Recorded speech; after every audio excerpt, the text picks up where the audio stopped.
Ay, salamat. Ayun daw sir, kasi pang my day daw niya sir. May din, may din. Hala, pagbigyan niyo man ako please. Oh, sir, konti lang. Due ba sa relentless effort, sir? Kaya ito nakuha siya ngayon si Pastor Kibuloy. Hindi, wala comment regarding that matter kasi nga si Secretary Abalos, tanungin nyo. Pero Kami na lamang kami. yung feeling nito masaya ngayon Masaya dito. lang kami na tapos na ang trabaho. Yun lang. Tapos? Masaya kami, tapos na ang trabaho. Yan lang po. Sige. Anong masasabi mo sa mga tropa na supportive sa inyo, sir? Salamat kaya ako nandito. Nagpapasalamat sa kanila. Alright. Sige po, sir.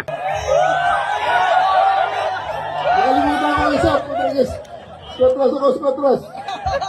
Kung ang kanilang contingent commander dumating, tingnan mo na lang kung paano maipabaon natin sa kanila para may makain naman ng konti sa daan ng ating mga tao, especially kung matagal ang biyahe. No? Hindi ko alam kung ibigay sa atin ang reward. Pag ibigay sa atin ang reward, malalaman nyo. I-distribute ko talaga sa mga bawat isa sa inyo. Pag ibinigay, palagay ko naman, ibibigay sa atin. Private na tao yun eh. So, pag ibinigay sa atin, tayo ay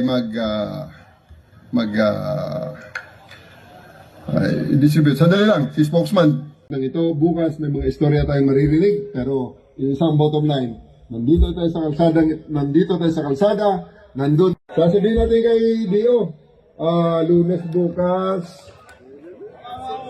Makapan siguro, no? Siguro, Lunes na yun.